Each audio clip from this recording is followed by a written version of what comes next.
So let's take a story first, though, at a look at the story in the papers this morning, which is all about the President of the European Commission. She's Ursula von der Leyen. There she is. And Ursula has said that young Brits could reverse Brexit by rejoining the European Union. And she's kind of hoping they do. I'll show you her quote, OK? It's Politico magazine. She says this, Ursula, I must say, I keep telling my children, you've got to fix it. We goofed it up. You've got to fix it. So I think here, too, the direction of travel, my personal opinion, is clear. OK? So she's what's interesting about this quote, right, is she's saying, my children, we goofed it up. So I think there's an indication here that she understands that part of, if Brexit has gone wrong for the EU and for Britain, and it's not certain it has, part of the blame is with the EU. It's not all Britain that did it. Yeah, we did that. We had the sort of punk rock moment and we decided to get out. But the EU brought it on because they didn't do anything to placate people who were angry with the way it was working. So here we go. This may be the story of the next 10 years, us sidling back into the EU, Benjamin. Well, do you know what? Even though I voted Remain, I worked on the Remain campaign with Stanley Johnson. I think the idea of us trying to have a rejoin campaign, trying to do that now, would be a completely ridiculous course of action. We have spent 7 years arguing about Europe, if not more, if you go back to David Cameron trying to negotiate that deal that didn't get anywhere. Our economy has tanked. We've had dire politicians. We've had an appalling lack of focus on things like the NHS and crime and immigration, things at home that we can't deal with. I think the suggestion that we should spend another 7 years having this row again is ridiculous. We actually, we made the decision. At this point, we have to stick with it. And I think that it's interesting that she wants us back, because I occasionally have people saying to me that actually the problem is that the EU don't want us back in because it's like, having, you've got a country and western band and you bring in a punk guitarist and we're the punk guitarist, right? And whatever we do, we're going to do thrash metal once we get back. Our economy is a mess at the moment. We've got so many fundamental problems. If we were to try and negotiate to get back in, what kind of deal would we get? They would have us over a barrel. We would look desperate, we would look weak, and we wouldn't get anything like the deal that we gave away. What do you think of that, Luisa? Because you're a Remainer. I think we are desperate and weak.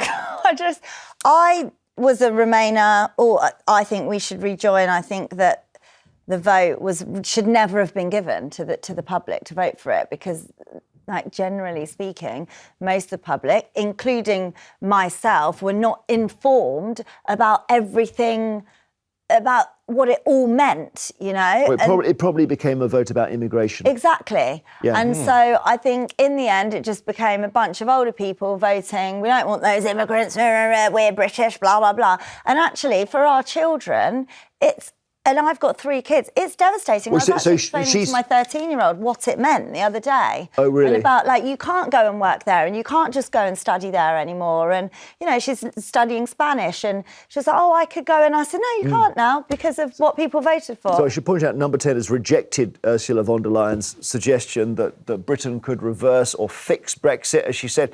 Number 10 says that Rishi Sunak is focused on making Brexit a success. Polls have shown support for rejoining the EU has grown over the last year. Still pretty finely poised.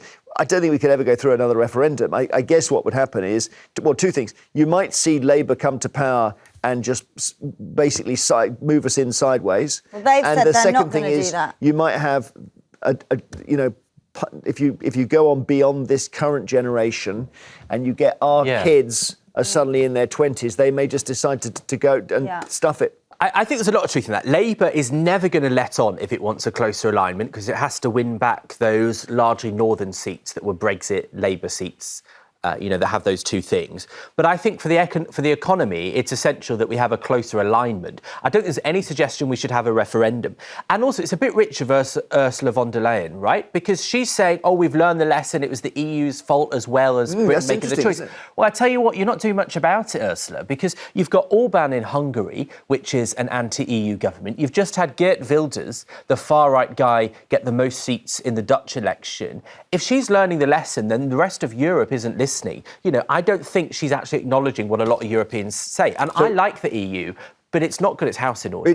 They had, I suppose, the EU, arguably, they could have done a lot more to charm Britain at the moment just before we had the referendum.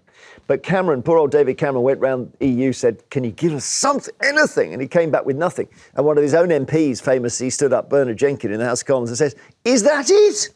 And that was the moment it all snowballed. Chris is in Manchester. What do you think? Basically what she's saying is when the older generation are gone, we're going to get ourselves back in there. I'm flabbergasted, really. I agree with Benjamin. I don't think it's been given a chance for a kick-off. But also, there was a democratic vote that, I've no objection to another vote in a number of years. The problem is nobody put a timescale on it. But the real issue for me is this. The idea of the common market way back in the 1970s, I don't think anybody predicted what would happen. And that's why there was the vote to leave, whereby our sovereignty, our borders, everything has really been controlled by Brussels.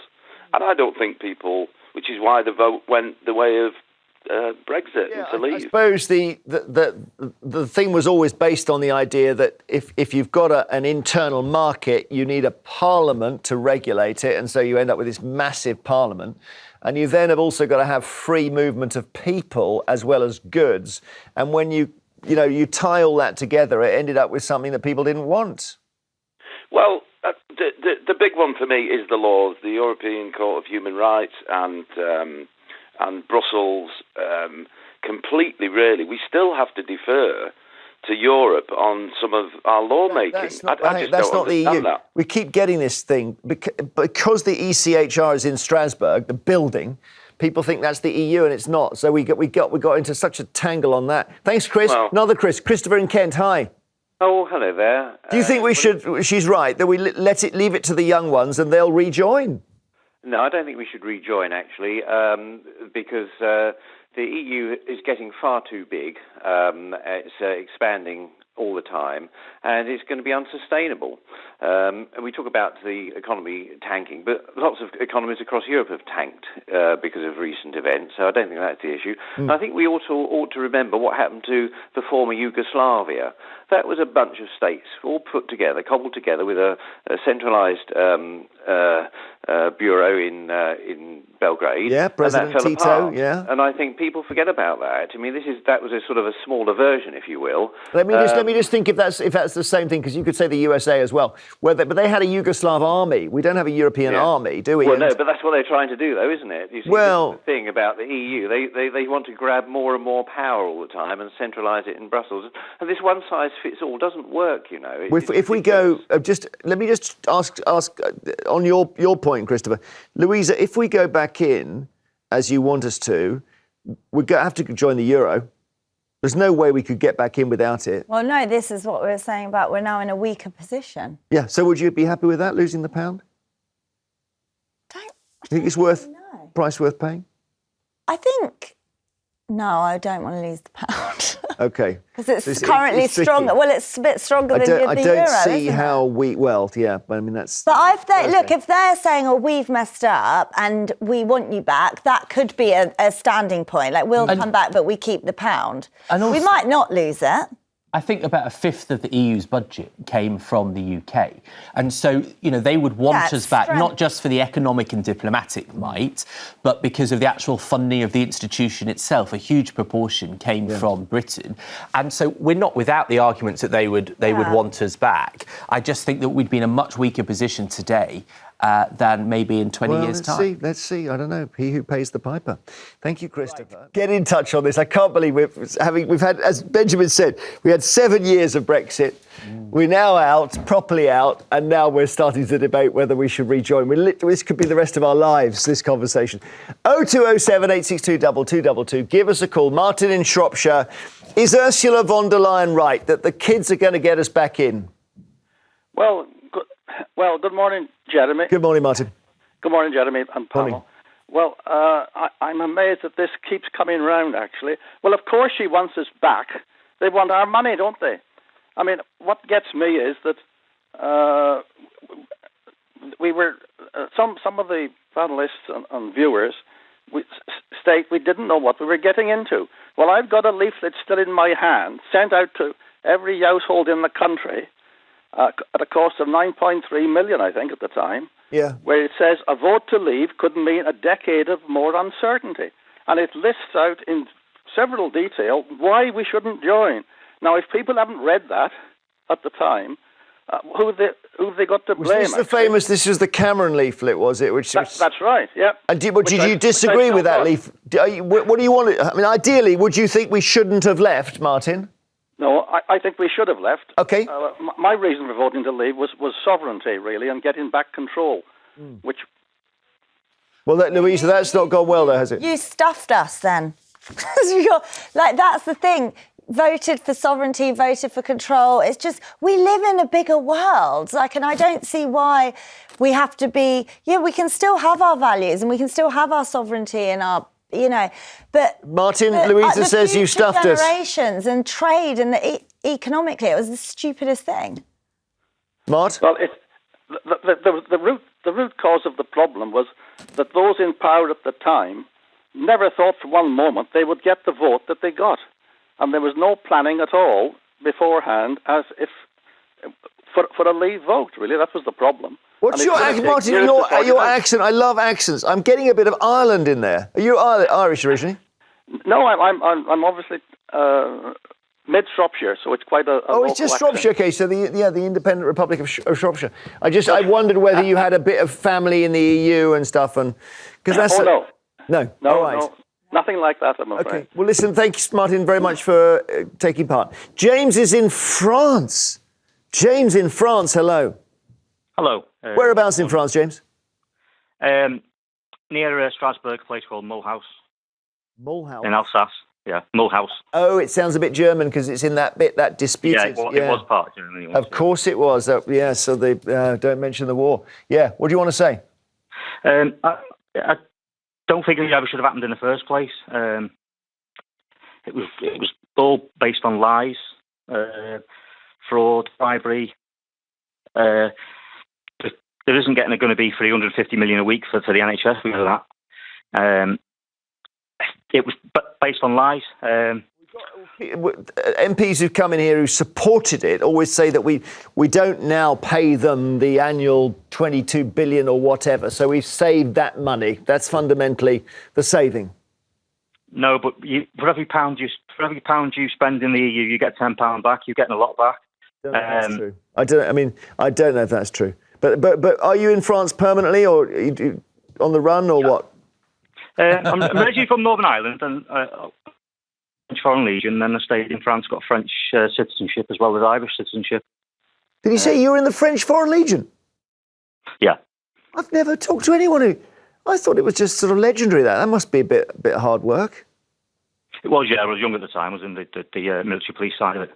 Wow. And are they still operating? Where do they go out in North Africa and stuff? Do they, or what? Yeah, they do. But I've been out since the late 90s. So. Wow. Yeah. Have you ever met anyone, Benjamin, in the French Foreign Legion? No. I Legendary. Yeah. Really? Well, yeah, it's been in movies and everything. James, thank you. So James thinks we should definitely not have left. Colin in Staffordshire. Do you think the young people will get us back in, Colin? I think inevitably that will happen because of the changing culture. I'm 76. The culture I grew up in, that my parents grew up in, my grandparents grew up in, was one dominated by, if you like, a Victorian legacy of the dominance of Britain. And so many people voted to leave feeling that Britain was still a great country and was still controlled, 2/3 of the world or whatever. And the young don't feel that anymore. But the young are wrong, aren't they? I mean, we've still got the Shakespeare and the Beatles. I mean, this is a brilliant country, Colin. It is a brilliant country. I agree with that. I am absolutely a strong nationalist. However, having said that, my belief is that the culture of the young, which recognises that Britain is no longer that Victorian dominant place, that the young will change things, and they need to. All right. Well, maybe it's that phrase we've heard a lot, Benjamin. British exceptionalism. We just think we get out of any scrape. And this one, arguably, we haven't got out of. I think we haven't moved with the times. You know, you had the British century, then the last century was the American century, and I think this will be the Chinese century. Now, the world has moved in a direction of countries of scale being the superpower. This is the Musk century. China's made a slow start if it's supposed to be. God help us if it's the Musk century. Well, I just think it's really interesting what you say. I just don't see this being the Chinese century. Where is the Chinese Elvis? There is one. They're not even at the races. Is this like a Christmas cracker joke? Or? Yeah, no. I mean, okay, right. Well, whatever. But it's not the British century, that's for sure. Yeah, that's for sure. And I think also, you know, I mean, actually, one of the places where we're leading is that at COP28, it will be opened by King Charles III, by our monarch. And I'm incredibly proud of that we're leading the world in that sense. But the fact that it's notable is because we don't automatically have that space as the leader of the world. And one of the reasons we did was kind of because we connected the EU and North America. We were that linchpin between that, and that gave us great influence over Asia. So I think we have to manage those things. But, you know, the idea that 10 years, you talked about young people, the idea that young people should have the vote at 18, they'll be about 40 by the time we finish debating this. But you may have a sort of young, I suppose, a 25-year-old Thatcher who comes in, but a pro-EU Thatcher, and they change the game. She was pro-EU? Well, not really. That jumper? No, she said no, no, no. Avatar in Birmingham, hi. Hello. So, look, we think the young are going to change the country's position on the EU and get us back in. Do we or not? No, I believe with the young gentleman on your panel. I think it's Ben, is it? They're going to spank us. What, sorry? They're going to spank us. They're going to... Oh, I'm sorry, right, yeah. No, they're going to spank us if we go back in. Because basically, it's a bit like what I've just renewed my phone contract. I said I'm going to leave if I don't get a good deal. They bent over backwards, and I got a good deal. When we said to the EU, when we're leaving, they should have not bent over backwards. They should have pulled out all the stops to say, no, we don't want you to go. They just waved us off. So now when we go back in, we'll be getting quite a duff deal. And I don't think we should go in. Okay. Decision's made. That's it. End of. Well, maybe what we do is maybe what will happen is we get closer trade, then we get a bit more free movement, then we get the thing back which a lot of people want, which is that you can walk through with your passport. Yeah, it's really annoying. Go in the separate queue. Well, I had this. I was in France. And they're so rude when they say it, aren't they? Well, I had this in France where I was coming back. I had a lovely few days with my university friends, and we came back from France, and of course there's a separate queue for the Brits. So British people over here, please. And there was about 30 people in the British queue and no one in the other queue. They won't let you go. They still posted someone on the other queue, but I heard the two French people complaining that these people are all British. Everyone on this.